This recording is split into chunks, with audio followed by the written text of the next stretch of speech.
Areena.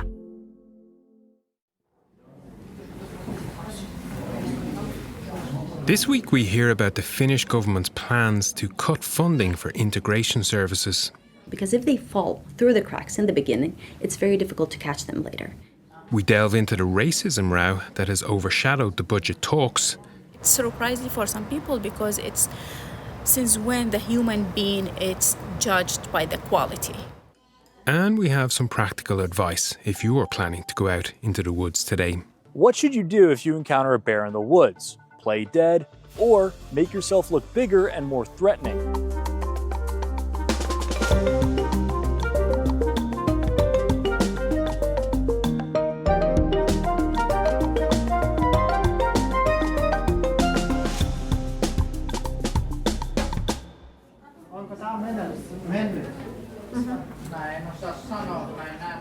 Hello and welcome once again to All Points North.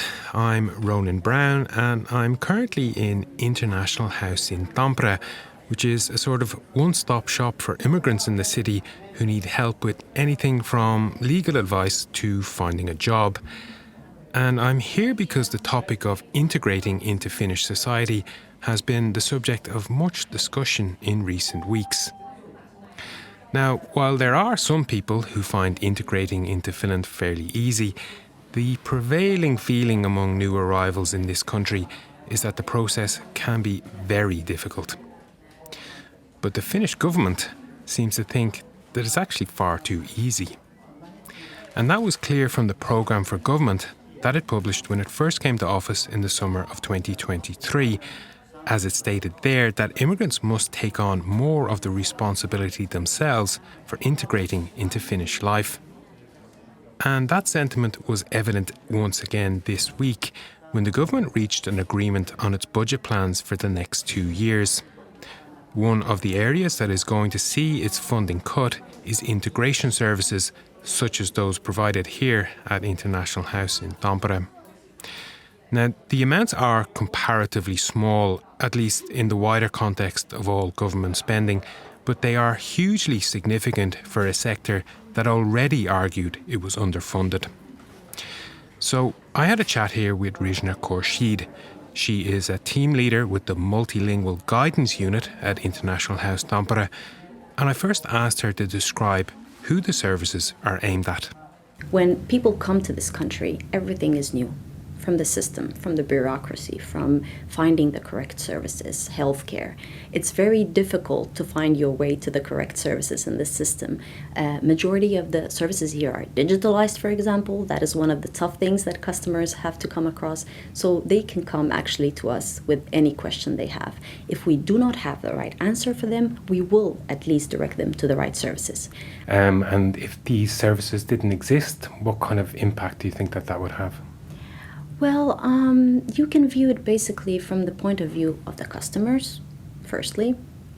I think all of integration services, the idea of them is to catch the customers already initially when they come to the country so as they don't fall between the cracks, as we say, because it's very difficult for simple problems, simple mishaps, misevents, a missed appointment to escalate into larger problems, accumulate into perhaps crisis that may not then be solvable. So what we do is we already catch them from the beginning of the process with services like multilingual guidance or with integration courses.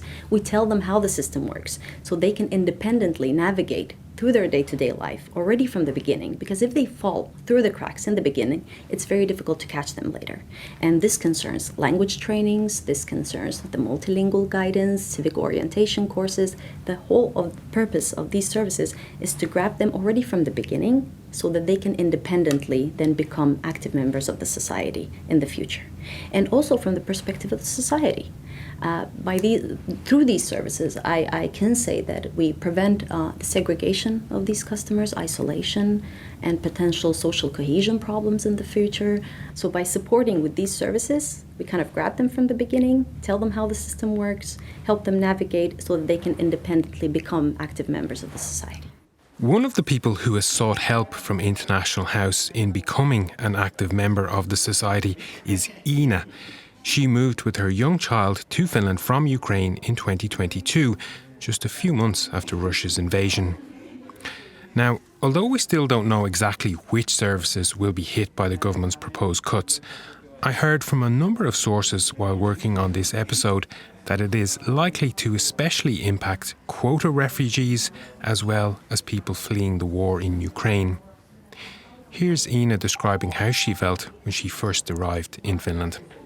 It was difficult because then I arrived here. I can't even imagine that they have this service. I have like skills to search information, analyze, but then is your emotional state not so stable. It's sometimes not so good.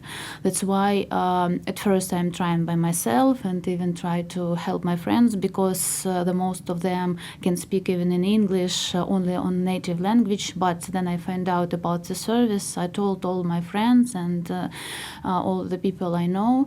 Even if you can find information, then you come here, you can receive advice. It's like advice of thousands of people who comes before you. It's not only information, it's a real experience that helps me. What kind of things did they help you with?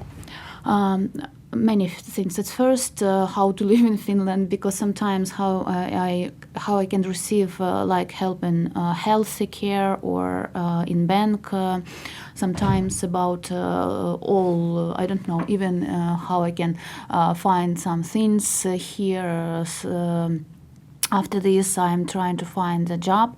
It was a bit difficult because in Ukraine I was like entrepreneur and work in IT sector, but here it wasn't enough my skills in some things to find a job in Finland. And the government is thinking about cutting funding for these services. What do you think about that? What kind of difference will it make?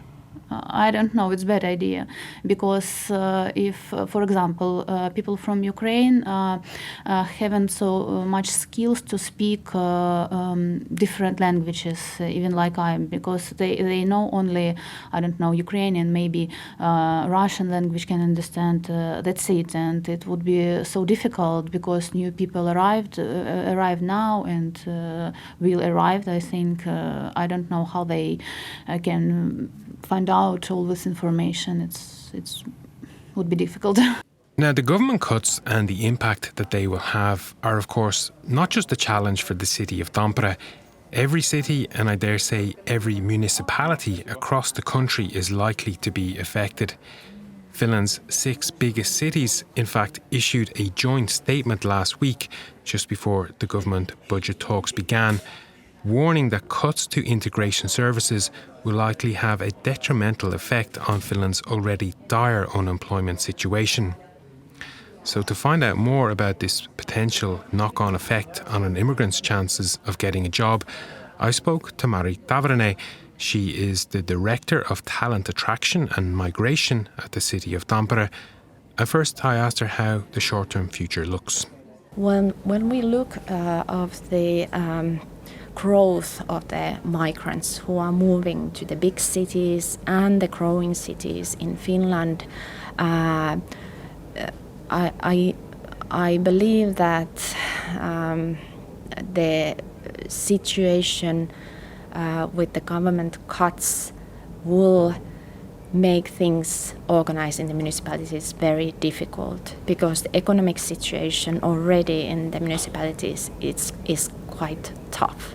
So in order to prioritize what services we will offer, then we need to think about who will offer the language, for example, the language courses, and what is the amount of the language courses that we can offer. This is one of the examples. So there will be, of course, people who are not with the status that they could have the access for the language courses. So we need to do the prioritizing. Okay, and what could be the consequences of that? Well, it means that maybe the people who are between the age of 18 and 65, so like the working age people, not everybody is available for the labor market in order that they will stay home to take care of their kids for a longer time. And that means also that their career cannot start as soon as they come to Finland. So the longer that it takes time for a person to get in touch with the employers and learn the languages, the more difficult it becomes. We can see it also with Finnish people. When a person is unemployed for, let's say, 300 days, 400 days, it gets more and more tough to integrate to the labor market. It's the same thing with migrant background people. And that was Mari Taverner there of the city of Tampere. Now, these latest budget discussions were very interesting because behind all the big headline-grabbing figures like €1 billion cuts to public spending and the increased national debt, it was clear to see the influence of the Finns party in the drafting of the budget proposal. Because aside from the cuts to integration funding, Finland's finance minister, Riikka Purra, who is of course also the leader of the Finns party, has said that she wanted to reduce the amount of development aid that Finland pays to less wealthy countries. Minister Purra also suggested abandoning Finland's commitment to the UNHCR, which compels Finland to accept 500 quota refugees every year. There was also even a proposal to close Finland's National Agency for Education, which decides the nation's school curriculum and which some members of the Finns party have long criticised for spreading what they called woke ideology. But most of these proposals didn't actually happen, or didn't happen to the extent that the Finns party wanted, mostly because the other members of the coalition government refused to accept them. Nevertheless, the Finns party influence on the budget plans was very notable. And of course, these budget talks themselves were actually overshadowed completely by a row between the government parties over racist comments made by one Finns party MP last week. In fact, the government had set aside 2 days to discuss the budget plans for the next 2 years, but spent the first day of those 2 days debating these controversial comments. So, what exactly was said and by whom? Teemu Keskisarja was the Finns party MP in question, and here is a sample of his comments on Yle's A-Studio Current Affairs show. Se on osittain toteutunut katastrofi. Miten se on jo toteutunut? Suomen loppu.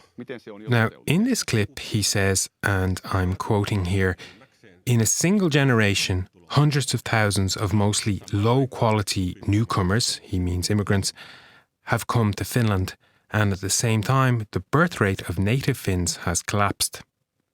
Now, I'd like to draw your attention in particular here to the phrase low-quality newcomers. He also said immigrants were turning Finland into, and I quote, "a developing country, a pigsty and a bloodbath." And he continued, because he went on to say that, and I quote again, "Do any of the four of us," and by this he means the other guests in the studio and the presenter, "do any of the four of us hold the opinion that, for example, Africans and people from the Middle East are on the same level as Finns educationally, culturally and professionally?" End quote. So comments such as this from an elected official, a member of the Finnish parliament, were obviously quite shocking, and a number of complaints have already been filed with Helsinki police. But because he specifically singled out people from Africa and the Middle East, I wanted to hear what those communities thought about what Keskisarja had to say. And to do that, I spoke with my colleagues here at Yle from the Arabic News Unit and from the Somali News Department. First, I spoke to Ezra, Yle's Arabic News presenter, to hear how Keskisarja's comments about low-quality newcomers were received by Finland's Arabic-speaking community. Yeah, insulted a lot, especially with this government. And people are really really unhappy nowadays because they are already facing a lot of problems and they're on getting job and education and all the stuff, the economy, and then this kind of racist comment. Yeah. And also it's surprising for some people because it's since when the human being is judged by the quality. And that's really sad to hear, especially here, in Finland. And here is Wally Hashi, a journalist with Yle's Somali language news, on the reaction within the Somali community. I think it was funny because they said that the community they were talking about, I was there in Puhos, where usually Somali people are there, their shops and coffees and this kind of discussions. And they said they get used to it. You know, in this country we have a history of discussion about immigration, immigrants, maahanmuuttajat, you know, and usually they don't. More Finnish people tend to talk about immigrants, but they don't talk with immigrants, and that's what they were talking about. They didn't ask us any questions. They talk about us again. Keskisarja's comments were also criticised from across the political spectrum, including from his own government partners.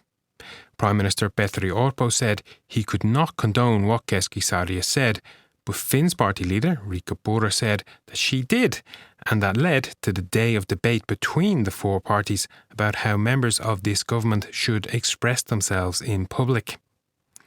It even led to the Finnish government putting out a very interesting press release on Tuesday with the headline, and I'm quoting the headline here, "All subjects must be discussed in a manner that respects human dignity." End quote. Now, I don't know, but to me, that seems like the least that should be expected from an elected government. But of course, this is not the first time this particular government has found itself at the centre of a racism storm.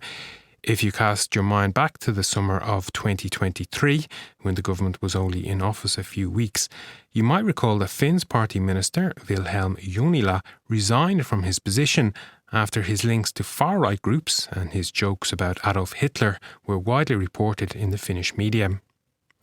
And then a few weeks after that, Riikka Purra herself was found to have written racial insults, anti-immigrant comments and apparent threats of violence on a blog run by her predecessor as Finn's party leader, Jussi Halla-aho. But getting back now to this latest row over Teemu Keskisarja's comments, it had been suggested in some quarters that the timing of this controversy was quite convenient, as it could deflect attention away from the government's budget cuts, as well as the poor performance of the Finnish economy under their stewardship. So I asked Marko Junkari, Helsingin Sanomat's political reporter, if there was any truth to all of this. True Finns, they have been doing pretty bad in the polls, and this we had these municipality elections at the spring, and they did very badly. Yeah. And they have there's a lot of pressure for them to kind of make their profile stronger, and they want to kind of because it's the populist party, and it's always for the populist party, it's not that easy to be in the government, and it has been.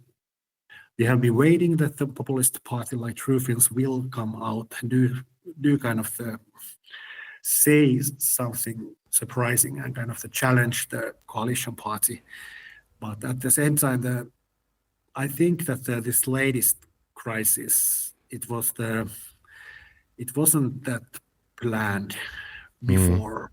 I would say I think it was the maybe partly planned, but it was mostly an accident. So they agreed on these pelisäännöt, the rules of the game going forward, and they agreed on the budget, of course. So everything came out okay after the 2 days of drama that we witnessed. But is that the end of it then, do you think? What are we likely to see? Because they still have another 2 years left in office or about that. So what's going to happen? I'm pretty sure it's because the longer their term goes, like usually the government is like the most effective in the first 2 years. That we have seen that, and as a law, usually when the government goes to its third year, and especially the last year, the election comes closer, and all the members of the parliament, they are worried about the elections and what happens to them in the polls. For sure, I think we will see more scandals. We will see more people, more truth in saying things that the Petteri Prime Minister doesn't like. And I think that it's going to be it's going to be. We will see what happens, but I'm pretty sure that that wasn't the last of them. And that was Marko Junkkari there of Helsingin Sanomat.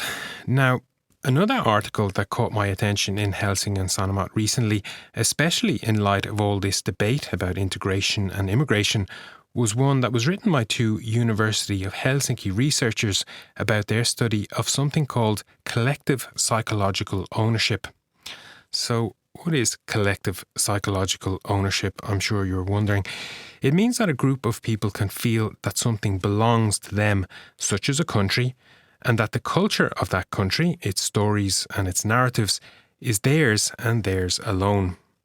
It's a very interesting and a very timely study as it seeks to understand what makes people feel that a country belongs to them. Now, the researchers asked 1,000 native Finns and over 1,000 Finns of foreign background for their insights on how the country belongs to them and in what ways. So I spoke to two of the researchers this week to hear about some of their findings. Here's Zea Sebeni first, and also her colleague Inga Jasinskaya-Latti. I think in the study which relates to it, which was quite interesting, is that like first generation Finns, so these people with a more varied cultural background, those who said that they were more intimately familiar with Finland, they also felt more excluded from the conversation. So that just means that if they said that like, oh, I'm very intimately familiar with Finland's story, then they also felt that they are more excluded, which kind of means that once you actually have a familiarity or like more in-depth knowledge of like what is happening in society, you might recognize more that actually your voice is being less heard in that given society, or like maybe your culture's voice is like not presently heard enough. I think that perhaps for them, they're looking more to the kind of future, like representation in the society, like, you know, that they have something to contribute to add. They try to do that, but they still have more to offer. So I would perhaps see something like those dynamics going on, like, you know, that they look for the appreciation, for the recognition of their voice, and also perhaps for the more future contribution, because so far it is a bit contested, like, you know, and we just yesterday discussed with another colleague, like, you know, the lack of, for example, like minorities or immigrants contribution stories in the history books or in the school books, like all together, that there is very little for them to connect or to see themselves in the current narratives. But obviously there is a need to be present there and visible there. And that was the Helsinki University researchers about their study, which has the very catchy headline of "This country is ours!" ! It really is a very fascinating piece of work. But I am going to give the very last word on this topic to Rizhna Khorshid of International House Tampere. Here is Rizhna summing up the past, the present and the future of Finland's integration policy. I would have to say, because I was a refugee myself. I came here during the 90s. And I couldn't have hoped or wished for a better country to settle in. Let's say that. Because at the moment, I think we're doing okay. But once again, looking into the future, I hope Finland maintains some extent of openness towards these issues and immigration in general. But my experience is extremely positive with Finland. And one of the part of I was a kid when I came here, but of course I had my parents with me who benefited from these services a lot. So I would wish that for future newcomers, be they international job seekers, students, refugees, etc., this country maintains a level of welcomeness that I experienced when I came here. Now, before we move on from this section, a reminder that we always want to hear what you think of the topics we cover here on All Points North. So please send us a message or a voice note via WhatsApp to +358 44 421 0909. You can also contact us by email allpointsnorth@yle.fi.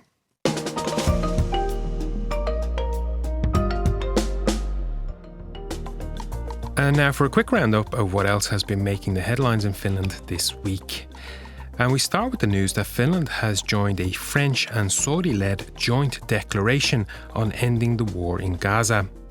Finnish Foreign Minister Elina Valtonen announced on Friday morning that Finland has backed the proposal, and she called it the most serious attempt by the international community in years to resolve the Middle East conflict.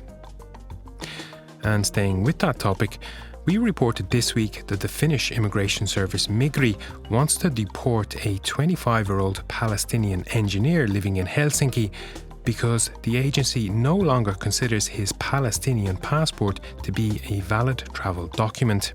Here's Fayez Bassa-Alat on the prospect that he will be sent to Israel. Yet me as a Palestinian, I'm not allowed to be in Israel. And if you send me to Israel, I'm going to be imprisoned. And you can read the rest of that article on our website at yle.fi/news. But in this week's other news, Finnish delivery firm Wolt said it plans to appeal a decision by the Supreme Administrative Court that decreed its couriers should be considered employees, not entrepreneurs. The court said at the time that the working relationship between the couriers and the company fit the description of an employee-employer relationship, but Wolt said this week it has found errors in the court's verdict. And Finland's MPs are in for a pay rise starting from next month. The amounts vary depending on how long each MP has served in Parliament, but the longest serving members, for example, will receive an additional €400 per month, bringing their pay up to €8,400. And finally, my colleague Matt Schilke has some very useful advice if you're planning to go out into the woods today.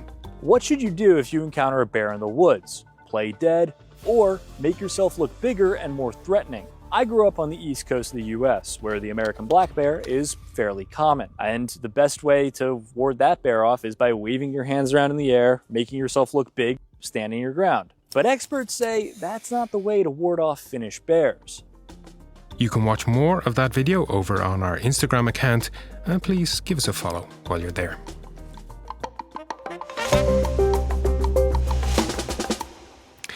And that's it for another episode of All Points North. If you're looking for something to watch this weekend, I can recommend Death Valley, which is streaming on Yle Areena.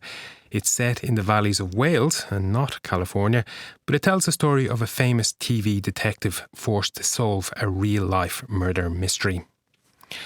Okay, but that really is all we have time for today. Thanks as always to our audio engineer, Matias Puumala, for putting the show together. And thanks to you for listening to and supporting All Points North. We will be back again very soon. Bye for now.